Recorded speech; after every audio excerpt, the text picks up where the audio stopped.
movimentos populares, que nada mais são que movimentos sociais.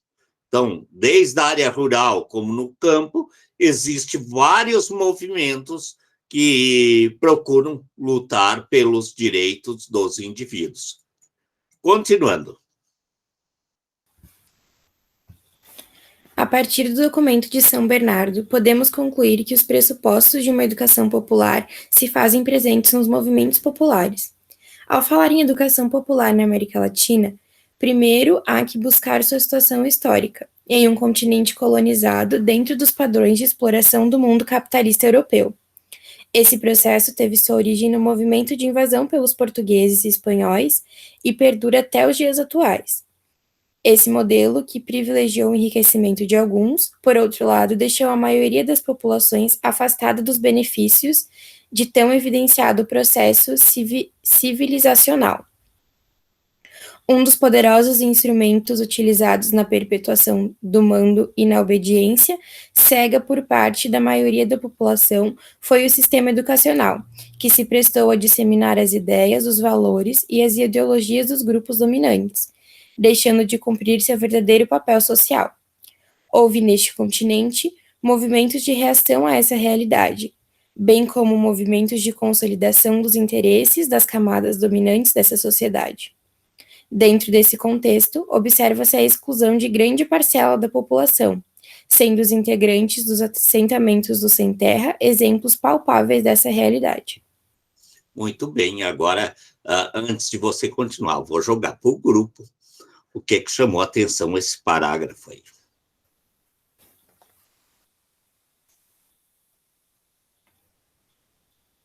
Para mim, é bem a questão de como tudo que veio antes perdura até hoje, né? Como a nossa colonização, né? Tudo que foi causado de ruim nesse movimento de colonização que trouxe esses valores que são europeus para um continente que não é europeu perdura até hoje, né? Exatamente. Mas o que chamou a atenção de vocês? Eu acho que, para mim, o que mais chama atenção é a parte que fala da exclusão de grande parcela da população, que seria, como exemplo, o movimento do Sem Terra, né? Que é uma população excluída que tem que fazer a própria educação. Exato. E outra questão também que traz aí, a serviço de quem está a educação. Michele, Letícia, teriam alguma coisa a comentar? Não, o que me chamou a atenção foi exatamente isso que a Jenny falou, da questão ali da exclusão. Também bem. Era isso, prof. Muito bem. Então, continuando, na página seguinte. Tomam-se como referência e salientam-se as primeiras experiências de Paulo Freire, em princípios dos anos 1960. A educação popular conta já com mais de 50 anos de projetos e experiências. De acordo com o Conselho de Educação de Adultos para a América Latina, a educação popular segue sendo um conjunto de práticas e enfoques realmente existentes. E o CEAL tem continuado seu esforço de difundi-la e aprofundá-la. Nesse sentido, e olhando para o futuro, quais seriam os principais aspectos que devem ser trabalhados para fortalecer o movimento de educação popular na América Latina, que contribua para a transformação social? Educação Popular, 2005, página 12. O que se propõe com a educação popular em um assentamento dos sem-terras é o resgate dos valores éticos, no sentido de oferecer ferramentas para que os grupos excluídos do acesso aos bens produzidos possam reivindicar, possam lutar, enfim, tenham condições de serem instituintes deste Estado, e não meros instituídos. No Brasil, existem muitos exemplos de projetos bem-sucedidos em educação popular. Nesse sentido, é preciso destacar que essa educação deverá estar comprometida com a transformação e não com a mera manutenção do status quo. Diante dessa reflexão, salienta-se a importância da educação popular em um assentamento do movimento do sem-terra, uma vez que, em nível formal, o que faz parte do programa do currículo da escola brasileira não é o mesmo para toda a sociedade. Existem escolas para os que vão comandar os destinos políticos e econômicos da sociedade, bem como, por outro lado, existem escolas que oferecem o mínimo para as pessoas das classes menos abastadas. Gramsci, Apodimuro Torres, assim escreve. Primeiro, o ensino das crianças não deveria ser vocacional, no sentido de providenciar preparação técnica ou profissional. Uma escola unitária deveria transmitir uma cultura humanística comum a todas as criaturas, sem uma prematura especialização vocacional. Mas, segundo a cultura humanística da escola, devia valorizar os valores acadêmicos tradicionais da objetividade, pluralismo e racionalidade, a desinteressada procura do conhecimento. Quando se fala em educação popular... Muito bem, vamos fazer uma reflexão aí. Então, vocês observam que existe muitos exemplos de educação popular que são bem desenvolvidos. E aqui no Rio Grande do Sul, que perto de nós, em Veranópolis, existe a Escola Josué de Castro. E também nós vemos o que Gramsci, eu acho interessante, eu quero trazer para vocês essa questão que o currículo da escola brasileira não é o mesmo para toda a sociedade. Existe uma escola para os que comandam e outras para os que serão comandados. Uma dualidade, então, no sistema de ensino. E Gramsci, o que ele defende? A escola unitária, então, igual para todos. Uma escola pública igual para todos, com a cultura humanística, onde as pessoas vão para a escola para a busca do conhecimento. Continuando.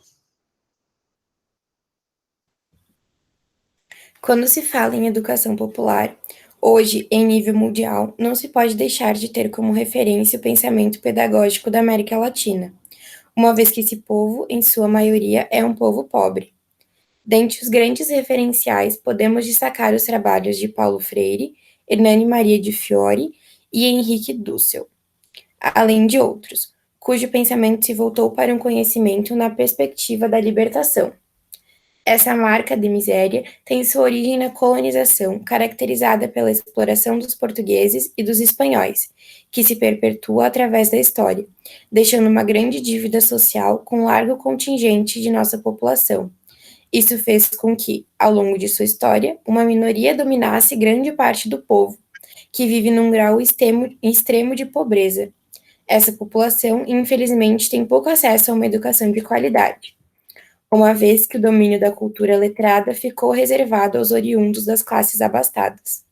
Nesse sentido, a educação popular visa dar oportunidade numa perspectiva libertadora, oferecendo instrumentos de conscientização de luta, numa perspectiva emancipatória. Voltando, agora eu passo a bola para nós refletirmos em conjunto. O que chamou a atenção de vocês nesse parágrafo? Acho que bem essa questão de uma pequena parcela da população deter todo o conhecimento. O conhecimento de como produzir conhecimento fica só com essa pequena parcela, né? Que acaba dominando todo o resto da população que não tem acesso à educação de qualidade. Mas então, né, complementando com o que a Larissa falou, que foi o que também chamou a minha atenção, foi da questão ali da escola igual para todos, uma escola mais humanística, dessa questão do pouco acesso, à educação de qualidade, e também ali onde fala que a educação popular, ela visa dar oportunidade numa perspectiva libertadora. Muito bem, mais o quê? Eu acredito que seja isso, professora, e essa questão da educação popular que vai fazer essas pessoas conscientizarem para lutarem pelo direito deles de ter uma educação de qualidade, assim como a maioria, né? Muito bem. Algo a mais, Letícia? Só o que evidencia que poucos têm o direito assegurado, né, de educação, e ela se concentra mais, infelizmente, naqueles que têm mais condições econômicas. Muito bem. Continuando. Diante desse contexto, o Conselho de Educação de Adultos da América Latina faz a seguinte observação: natural é interpretar a realidade, extraordinário é formular métodos para transformá-la. Natural é ter consciência social, extraordinário é desenvolver a consciência política. Natural é cooperar em todos os sentidos, extraordinário é forjar e desenvolver novos seres humanos. Natural é fazer pressão, extraordinário é criar referências permanentes no tempo e no espaço. Extraordinário é educar transformando. Natural é tomar decisões. Extraordinário é implementar princípios que dão sustentação às decisões. Natural é criar instâncias e fazer parte delas. Extraordinário é exercer direção coletiva. Natural é formular normas para manter a ordem. Extraordinário é a disciplina consistente. Natural é apegar-se a ídolos. Extraordinário é constituir símbolos e desenvolver a mística. A maior parte da população desse continente foi deixada de lado, por muito tempo, pelos grupos dominadores, que têm em suas mãos os poderes político e econômico. Através de projetos de educação popular, há que desenvolver a voz e a vez das camadas populares. Torna-se imprescindível ao ser humano, em toda a sua extensão, a vivência do seu papel de cidadão dentro de uma sociedade que joga para fora a maioria dos indivíduos. Ao abrirmos os anais de nossa história oficial, vemos que esta é relatada a partir do interesse dos que dominam, enquanto não é dada importância aos movimentos sociais que surgem das bases populares. A respeito dessa situação, o Conselho de Educação de Adultos para a América Latina prossegue com a seguinte observação: historicamente o popular, a partir do projeto da modernidade, foi e continua sendo o povo, e não os não-povo. Os não-povo. Sempre foram os com dinheiro e os com poder e cultura. O povo é tido, ainda hoje, pelo projeto hegemônico, como particular do universal político, considerado o conjunto dos cidadãos. Tanto é assim que a proposta do projeto que hoje hegemoniza é a de elevar o popular, também chamado excluído ou em zona de risco, à categoria de cidadão. O que chama a atenção de vocês nesse natural e extraordinário, nesses outros aspectos aí?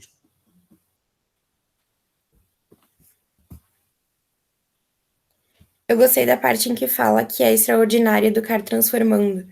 Que eu acho que quando ele fala que o natural é o que a maioria, que todo mundo faz, assim, que é natural do ser humano fazer aquilo. Mas é extraordinário quando um educador faz educação com a intenção de transformar algo, sabe? Eu acho que isso tá muito na base da educação popular. Mais o que, pessoal?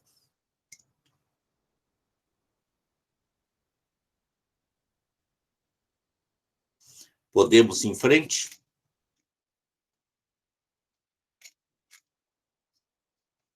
Sim.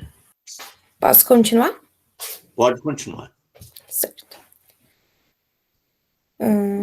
Deixa eu só descer aqui. É de grande importância, a partir de uma análise do Conselho Educação Popular 2005, no que se refere à questão dos movimentos sociais, enquanto espaços do movimento popular, ou plural, movimentos populares. Ressalta-se ainda que os movimentos de educação popular, desde a década de 60, traziam em suas lutas a promoção de práticas educativas libertadoras.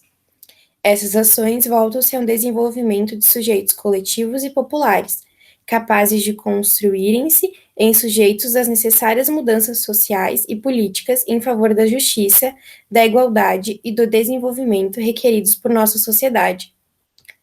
Há que destacar a educação popular na América Latina a partir dos avanços decorrentes dos anos 60, voltada à democratização dos espaços públicos e da democratização das estruturas políticas. Naquele momento, apresentava-se um forte crescimento de práticas participativas voltadas a uma redefinição do relacionamento do Estado com a sociedade civil. Estado esse que servia e ainda serve aos interesses dos grupos minoritários, sendo privatizado para servir aos interesses do capital. Uma das maneiras eficazes para essa redefinição do papel do Estado encontra-se assentada na participação popular, canal para a desprivatização do público. Tais práticas participativas, geradas a partir das organizações da sociedade civil, provocam um maior aprofundamento no quesito da cidadania, construindo nos meios populares uma cidadania ativa. Na década de 90, diante de uma nova realidade que o mundo vivia, houve a necessidade de uma revisão a respeito dos desafios da educação popular, no que se refere a concepções e a metodologia, o que determinou a criação de novos instrumentos de intervenção, denominada de refundamentação da educação popular. Assim, buscou-se redefinir seu papel, suas tarefas, sua concepção metodológica e criar novos instrumentos para sua intervenção. De acordo com o Conselho de Educação de Adultos, como ponto de partida pode-se encontrar em Paulo Freire uma visão sempre dialética acerca do alcance e dos limites de uma prática educativa na construção da cidadania. Muito bem. Então, nós temos aí a educação popular, uma crítica a um Estado privatizado, quer dizer, um grupo que está no poder utiliza-se desse Estado em proveito próprio, e um Estado que não serve aos interesses de uma maioria. E aí, o que tem que fazer? Através das organizações populares, de uma educação popular, educar as pessoas para que lute pelos seus direitos. Porque o que o Estado quer é que haja uma miopia nas pessoas, que as pessoas não enxerguem o sentido da realidade, olhem a realidade, tipo o mito da caverna, olhando apenas para o fundo da caverna. Então, o que nós vemos é uma falta de consciência, mas a culpa não é da população. A culpa é uma culpa sistêmica que aí está. É que, normalmente, o que se faz? Se culpabiliza os pobres por serem pobres. Tem educação para todo mundo, tem universidade para todo mundo. Não tem. Não é assim. Todos têm as mesmas oportunidades. Não existem as mesmas oportunidades para todos. No papel, sim, mas todos são iguais perante a lei. Mas na prática, uns são mais iguais, outros são menos iguais. Isso é uma realidade muito concreta. Agora, no ponto 3, nós vamos estudar a educação popular diante da diversidade e da exclusão. Então, eu gosto muito desse artigo, e é o tipo do artigo que eu gosto de ler. Parece-me que foi um momento muito importante na minha vida que saiu essa produção. Então, quem é que poderia ler esse ponto 3? Eu posso ler, então, professor. Quem? Eu, Jennifer. Você já não leu, Jennifer? Eu ainda não li nada, foi só a Lari que leu até agora. A Larissa que estava lendo até agora? Sim. Por gentileza, eu pensei que era você que estava lendo. Não, era a Larissa. Então, a educação popular, em termos da América Latina, vai ao encontro dos pressupostos teóricos e metodológicos da educação libertadora. Quando se fala em educação libertadora, há que se pensar numa educação que transcenda a tarefa de preparar os indivíduos para o mercado de trabalho no mundo capitalista. É preciso projetar uma educação que liberte os seres humanos das amarras políticas, econômicas e sociais. Tal modelo de educação deverá buscar a articulação de propostas voltadas aos diferentes segmentos populares, embasada em uma sólida fundamentação teórica, numa perspectiva emancipatória, associando-se ao desenvolvimento científico e tecnológico. Para trabalhar dentro de uma proposta freiriana, o Conselho de Educação de Adultos para a América Latina esclarece que ser sujeito da história é uma característica que faz parte de todo ser humano. Outro aspecto destacado nessa perspectiva educacional é que a educação não pode acontecer de forma autoritária, uma vez que os seres humanos se educam em comunidade, ou seja, a educação não é algo que acontece de forma isolada. Para isso, importa desenvolver, oportunizar momentos de conscientização e de organização popular. Os seres humanos se educam em comunidade e não separados dos demais. Isso se concretiza a partir da consciência da própria história, uma vez que, no momento que toma consciência da sua realidade, o indivíduo vai construindo sua identidade e seu pensamento. A respeito dessa conjuntura, Vanderlei destaca: nesses 500 anos do descobrimento a nossos dias, centra-se nas extremas desigualdades e injustiça que reinam na estrutura social dos países latino-americanos, resultantes dos modos de produção e de reprodução social, dos modos de desenvolvimento que se formaram em cada sociedade nacional e na região em seu complexo. O que chama a atenção de vocês este? Vamos lá.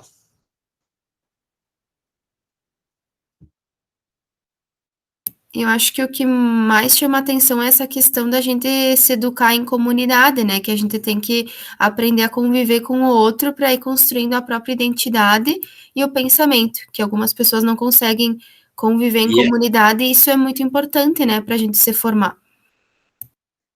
E essa lógica é trabalhada dentro das escolas?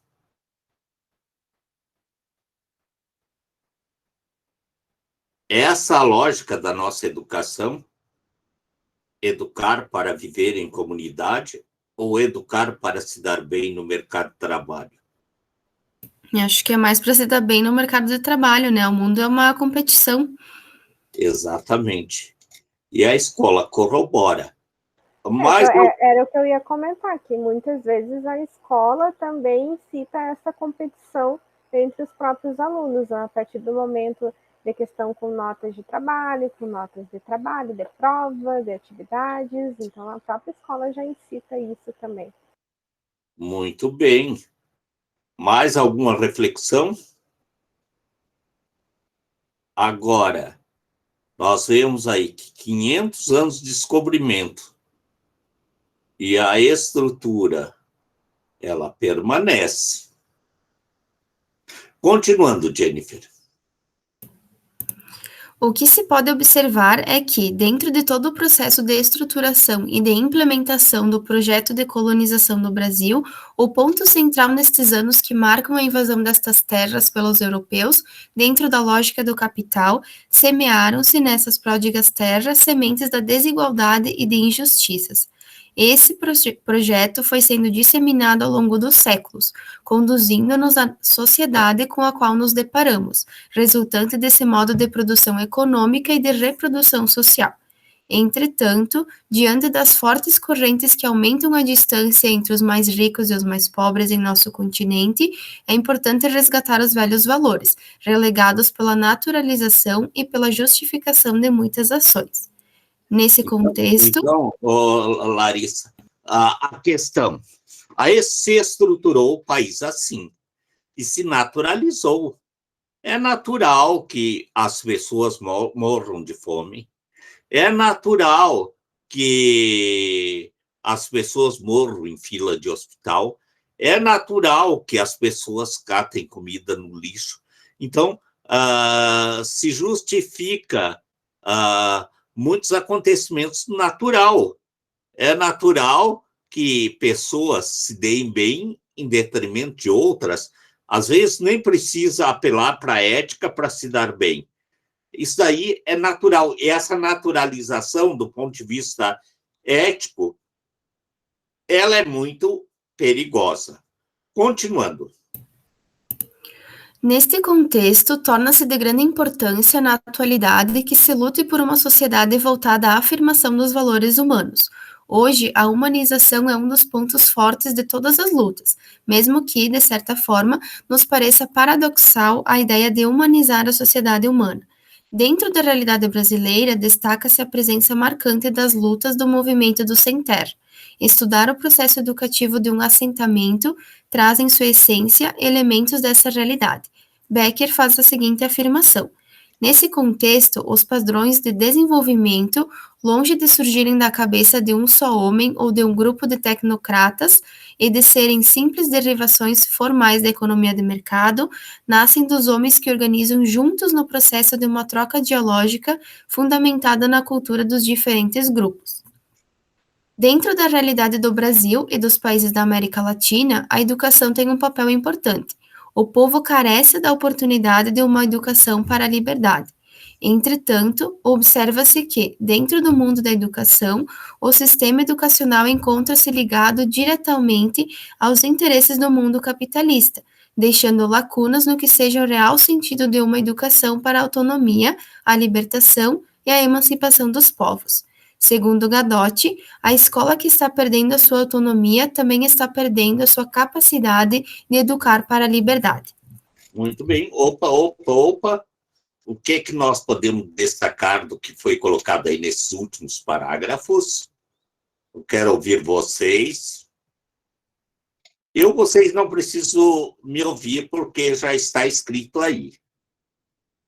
Fui eu que escrevi. Agora eu quero ouvir vocês. Eu acho que o principal é que a escola, o sistema educacional, está diretamente ligado aos interesses do mundo capitalista, né? A escola quer preparar o aluno para o mercado de trabalho, né? Então, acho que é um ponto bem forte e que se ela está perdendo, se a escola que perde a autonomia, vai perder também a capacidade de educar para a liberdade, que é o sentido da educação, né? A gente educa para a liberdade e no nosso país, principalmente, não é o que acontece. Mais o que, pessoal? O que mais que vocês têm para complementar? Que a nossa educação está muito ligada ao governo, né? E o governo não quer que a gente se torne seres críticos, seres pensantes. Então, cada vez eles tentam burocratizar mais e diminuir os componentes curriculares para que a gente se limite ao pensar, ao criticar, ao expressar. Ótimo. Muito bem. Mais o quê? O que mais que vocês têm para complementar? E esse pensamento de que o governo priva a gente da educação é bem antigo, né? Aquela frase de que a casa grande pira quando a senzala começa a ler é muito real, né? O governo tem medo de que a população em geral, a minoria, entenda que tá tudo errado e queira mudar isso, né? Porque para eles está muito cômodo do jeito que tá, mas para nós não está. Então, a gente vê pelo governo atual, né, querendo aumentar imposto em cima de livro, diminuir imposto de arma, né? Então, a gente vê essas pequenas mudanças que eles fazem, é tudo uma estratégia para que a gente continue na mesma para sempre. E aí, a humanização se perde a questão de humanização. Muito bem, continuando. Gadotti destaca também a necessidade de começar pelas pequenas mudanças, para que se possam atingir as grandes mudanças. Não adianta tomar uma postura de que se irá resolver tudo pela educação. Entretanto, a educação tem que fazer sua parte. O autor enfatiza a importância de pensar a educação dentro de outros caminhos. Destaquem-se ainda as chamadas escolas alternativas, escolas cooperativas ou comunitárias, que se desenvolveram nesse período com base numa pedagogia da resistência, escapando ao sistema oficial de ensino. Só um instante. Sim. Só um instante aí. Então, nós temos que começar pelas pequenas coisas e não adianta uma postura de resolver tudo pela educação. Porque no momento em que nós colocarmos que a educação resolve tudo, nós estamos jogando uma atitude salvacionista e messiânica na escola. E aí, tudo arrebenta nas costas da escola, nas costas dos professores, sendo que grande parte dos problemas são do sistema e não dos professores e nem das escolas. E a escola tem um papel dentro da sociedade, mas ela não é a única, tem outras instituições que devem contribuir para essas transformações. Continuando. A educação popular insere-se em diferentes contextos e intervém em diferentes realidades, proporcionando a praxis voltada à cidadania. Essa cidadania é luta e conquista. Quando se busca verificar como acontece esse processo em um assentamento, observa-se que cada qual tem um processo de construção de seu projeto. Entretanto, a ação há de estar fundamentada em referenciais que ofereçam, aos meios populares, ferramentas de atuação nos diferentes espaços. Inicialmente, deve-se ter bem claro que os diferentes segmentos sociais, mais especificamente das classes populares, devam ter consciência que sua produção é consequência de conjunturas históricas. Yamamoto e Carvalho assim observam.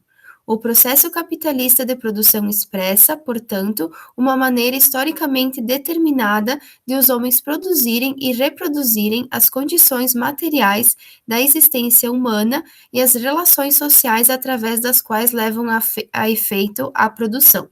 Neste processo se produzem, concomitantemente, as ideias e representações que expressam essas relações e as condições materiais que produzem, encobrindo o antagonismo que as permeia.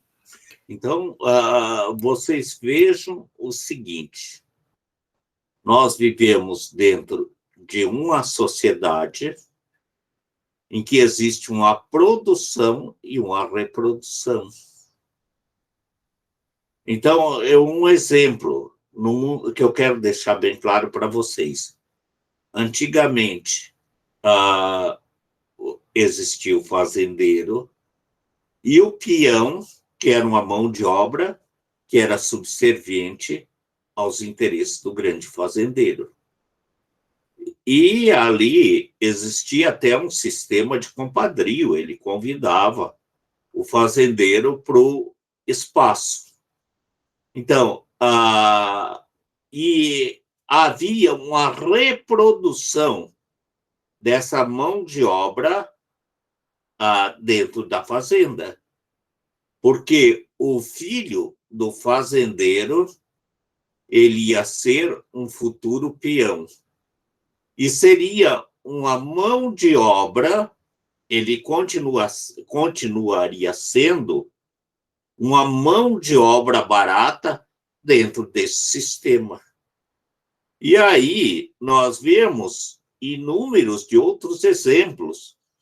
Por exemplo, na exploração madeireira, o operário das serrarias produzia o futuro operário.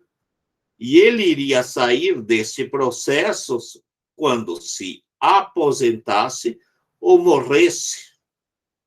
Então, vocês vejam aí, é uma maneira de produção da existência humana. E nós vamos ver esse processo de produção, ele é histórico, produção e reprodução. Continuando.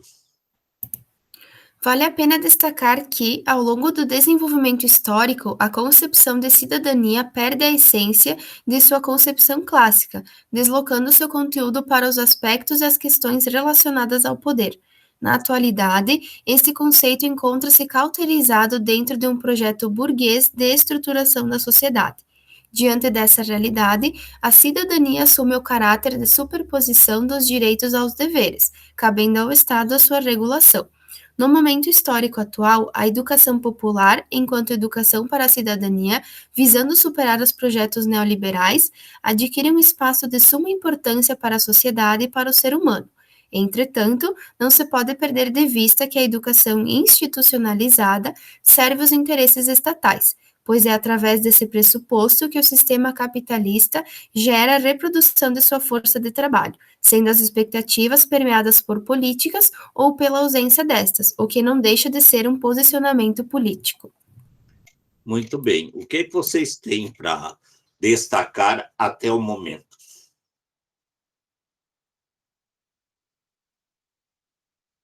Que poderiam destacar, principalmente essa parte final aí.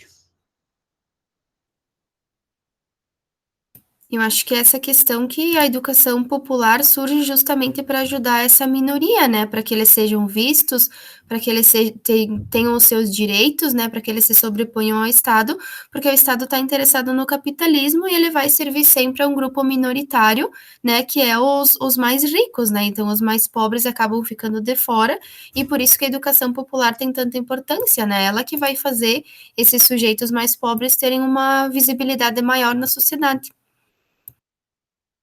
Mais o que, pessoal?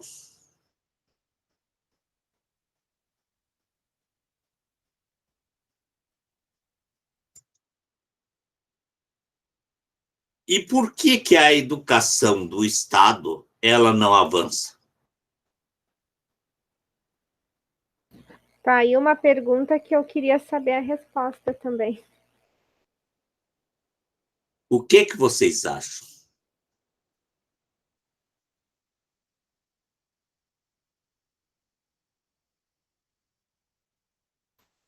Talvez porque não seja vantajoso para essa minoria que detém o dinheiro, né? Que essa educação avance. Então, aí eu volto a uma pergunta muito interessante.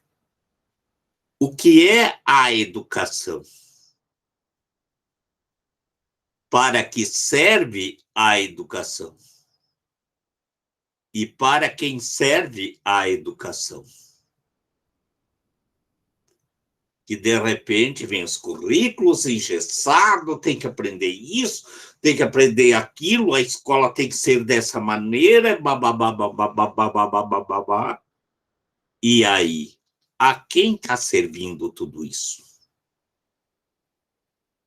E isso daí é chamado educação. Agora, que tipo de sociedade que nós queremos com esse modelo de educação?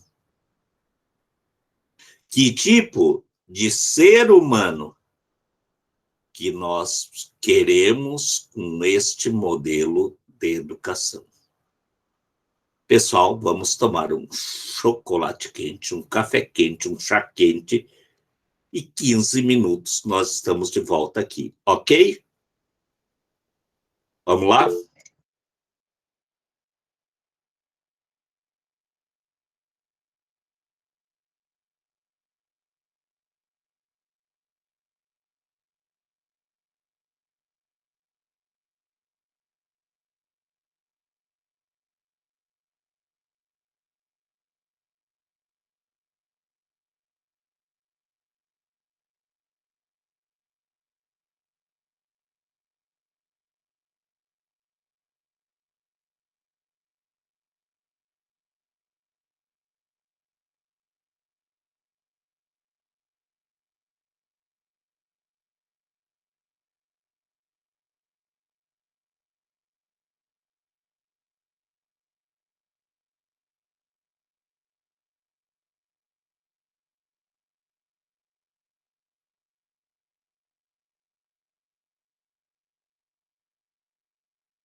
Pessoal, vamos retornar?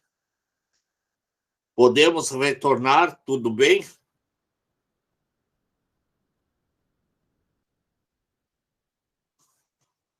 Ok? Quem é que poderia começar a fazer a leitura só do quarto? Quarto nós vamos ler agora, em grupo. Posso dar sequência. Por gentileza.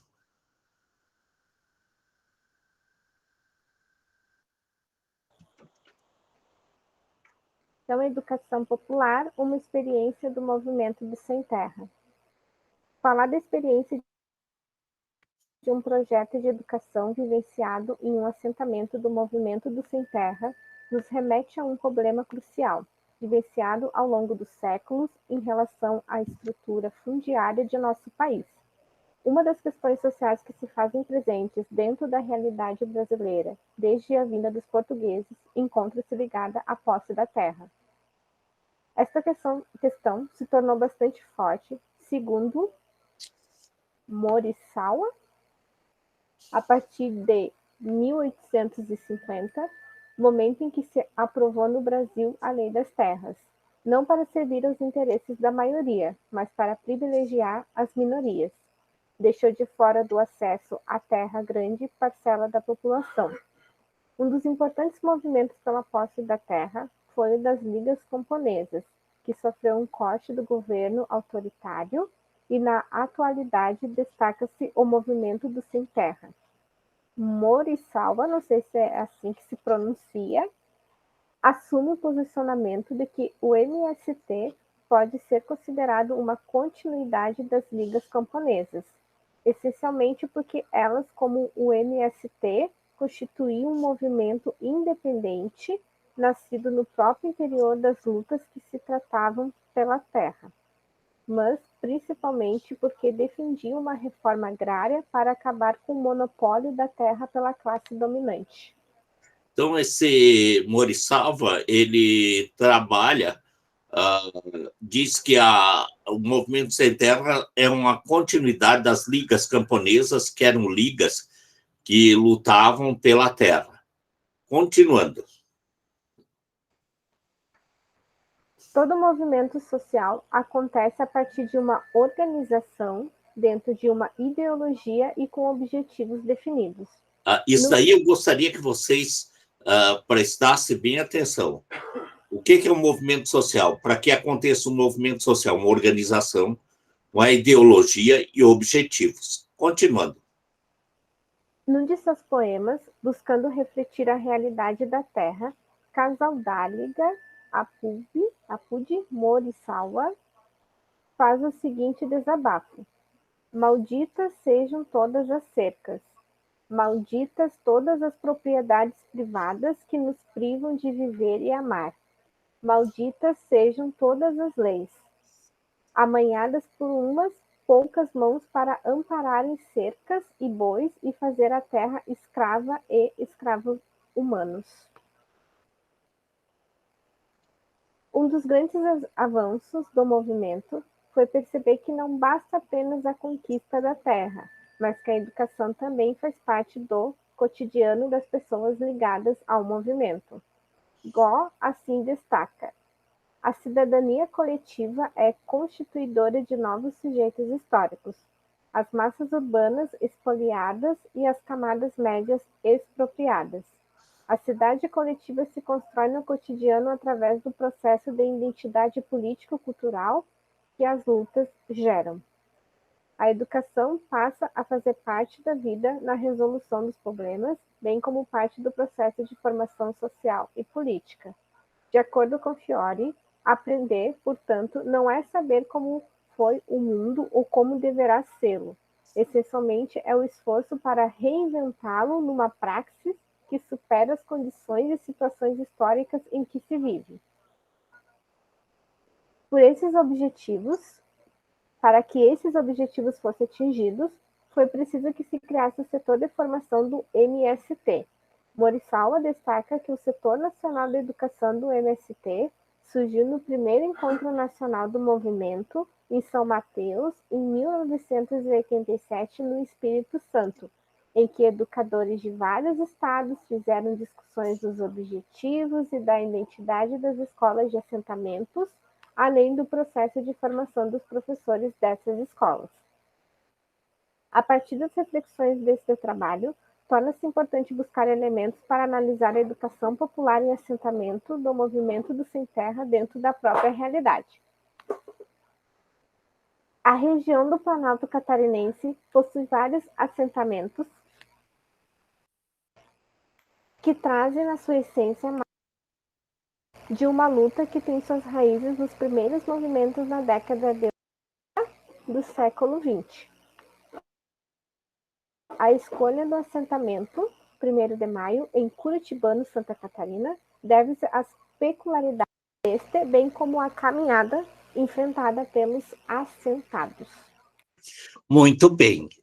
Agora, o ponto número 5, que é até a página 16, eu gostaria que vocês fizessem uma leitura e destacasse os aspectos centrais dessa pesquisa. Aí está uma pesquisa que foi desenvolvida. Então, eu creio que em 25 minutos, 15 para as 10, nós podemos voltar. Vocês podem destacar no próprio texto, tá ok? Alguma dúvida? Então, vamos fazer a leitura de 6 páginas. Eu creio que é possível até 15 para as 10. E daí vamos fazer uma socialização do que cada uma viu nessa pesquisa.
Olá, concluíram?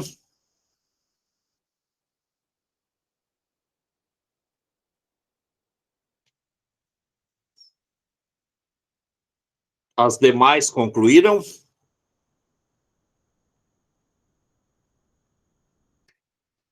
Michele concluiu?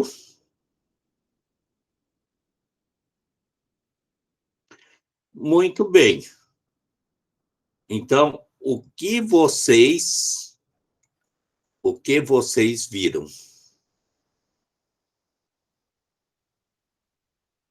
Posso começar, professor, então? Pode. Então, com base no que eu li ali, que a educação popular, então, ela é uma maneira de o povo construir e reconstruir a sua identidade, que através de projetos de educação popular acontece a inserção dos excluídos no seio da sociedade, que a educação popular, que através da educação popular, o ser humano ele se humaniza, se tornando sujeito da própria história e responsável pelas transformações sociais, que devolve aos excluídos a possibilidade de vivenciar a cidadania em toda a sua dimensão, constrói um sujeito ativo, consciente dos seus direitos e dos seus deveres, sendo assim que ele tenha condições de opinar, de se tornar crítico, que sinta a necessidade de conhecer e descobrir também o seu potencial. Ali onde fala também que o ser humano ele é uma construção histórica e por isso ele pode se reinventar, e que a educação popular ela pode também contribuir para criar espaços de enfrentamento com a educação tradicional, e que a questão, então, não é lutar pelo poder, e sim renovar as tradições existentes, buscando melhorias no ato de ensinar, humanizando o ambiente escolar e oferecendo melhores condições em esclarecimento e busca do saber, ou seja, transformar os humanos em seres para o outro e não para si. Foi isso o que eu destaquei. E da pesquisa ali do assentamento, o que vocês destacaram? As demais? Eu destaquei uma parte da entrevista, da entrevistada 2, em que ela fala ali que a partir do momento em que as pessoas se apropriam do conhecimento, elas partem para lutar por projetos. E eu acredito que seja bem isso, né? E vem toda aquela questão do governo não querer que a gente se aproprie do conhecimento, para que a gente não passe a lutar por eles, né? Então, eu acredito que seja bem isso. E também destaquei outra frase ali da mesma parte da entrevista que ela fala: para mim, a educação popular, quando bate na cabeça das pessoas, faz com que elas vivam de acordo com o que elas querem ser. Achei essa entrevista muito boa, muito essencial, assim, a gente lê ela durante a licenciatura para entender um pouco mais desses outros povos, assim, desses outros movimentos sociais que a gente não faz parte, né? Exato, exato. E mais o que vocês destacam aí? Falando lá do início do texto, ele já começa falando que esses movimentos do Sem Terra, eles começaram a ter um pouco mais de voz depois do período da ditadura militar, porque durante a ditadura o governo reprimia qualquer tentativa que tentasse abalar eles, né, que é o caso das pessoas que eram educadas, como teve, por exemplo, os estudantes que protestavam e sumiam, então acabou surgindo esse movimento depois da ditadura militar. Então dá para ver que a vida deles carrega profundas cicatrizes de sofrimento. Essa luta que eles travam, ela envolve muito desgaste, né? Porque eles são um povo humilhado, um povo que não tem o seu lugar, né? Muita gente vê esse povo como povo que não tem educação.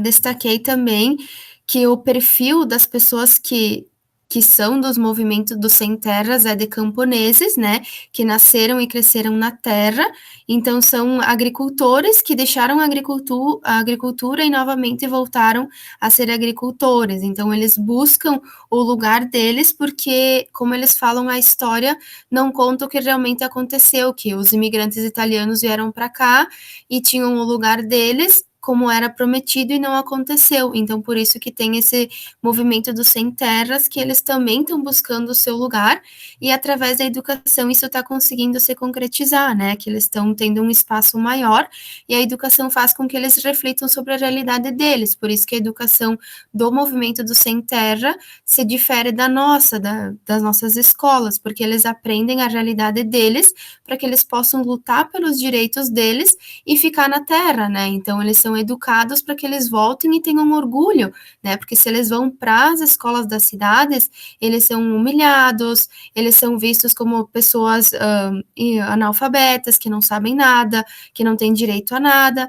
Então, o que mais me chamou a atenção foi isso, que através da educação eles conseguem ter um pouquinho mais de voz e que eles estão lutando por um espaço que era para ser deles e que não foi prometido, e por isso eles são vistos como marginais, né, como pessoas que não têm futuro, que não têm onde ficar. Então, por isso que a educação se faz tão presente e tão importante para eles, né, para que eles possam se defender e, como a Lari trouxe, né, lutar pelo direito deles, que é um direito que eles têm que foi negado, né. Muito bem.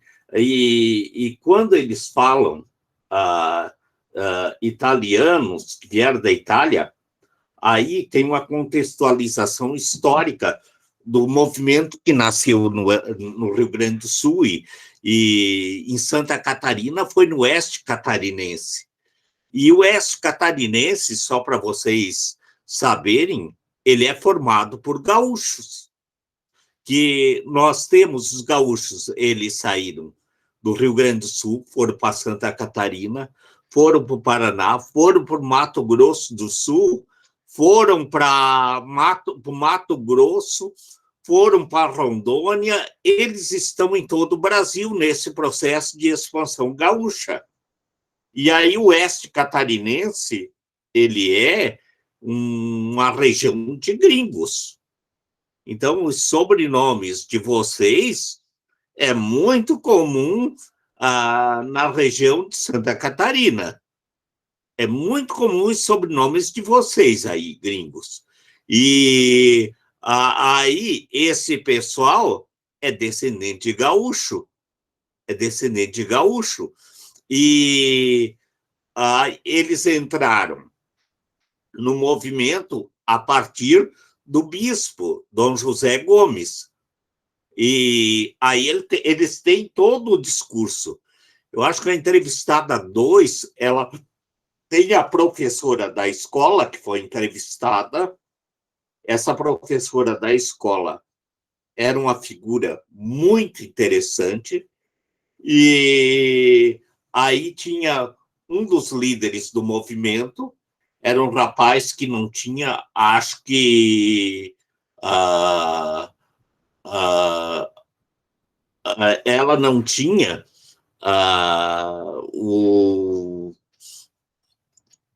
o rapaz não tinha o ensino fundamental completo. E a esposa dele era agrônoma. Mas a leitura que eles tinham de mundo era algo espetacular.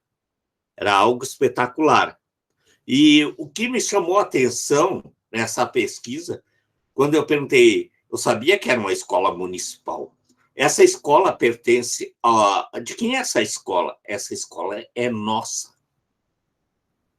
Eu sabia que era uma escola municipal, mas quando eu perguntei de quem é essa escola, eles disseram, essa escola é nossa, pertence a nós. É do município, mas pertence a nós. Então, essa situação de pertença da escola.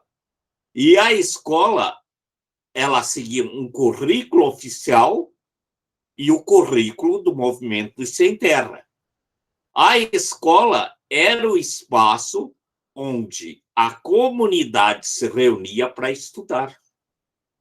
Então, vocês vejam como é interessante nesse movimento. Eles, enquanto movimento, eles se alimentavam através de estudos, de reuniões. Hoje, eles já estão totalmente estruturados. Hoje, eles estão estruturados, produzindo, Eles têm gado leiteiro e tudo. Então, um dos fatos que marcou foi um aluno deles que, quando saiu do interior e foi para cidade, ele foi tratado por um dos professores da escola estadual: você não tem valor. Então, vocês vejam que humilhação tem isso. Mas o que vocês têm a destacar? Vamos fazer mais uma rodada e eu creio que daí nós podemos encerrar. Me chamou também a atenção a questão que eles seguem a metodologia de Paulo Freire, né? Eles citaram nomes bem importantes ali, e aí a gente para pensar que as escolas consideradas normais, entre aspas, as tradicionais, veem eles como uma população idiota, que não entende nada, uma população humilhada. Então me chamou bastante atenção quando eu fui lendo e eu vi que eles se pautam em Paulo Freire e em outras pessoas importantes, né? Então, realmente, não é porque eles estão ali, que eles são do movimento do Sem Terra, que eles não têm educação, eles só não têm o espaço deles, mas é justamente por isso que está tendo educação, para que eles possam se colocar no meio e serem vistos do jeito que eles são, né? Que eles são pessoas assim como nós, sujeitos de direitos, assim como a educação no campo, né? Que não são camponeses, gente ignorante que não sabe o que faz, né? São pessoas que têm direitos e que podem ser educadas assim como todas as outras, né? Então, quando eu vi que era do Paulo Freire, me chamou bastante atenção, né? Porque ele causa bastante impacto. Exatamente. Mais o quê?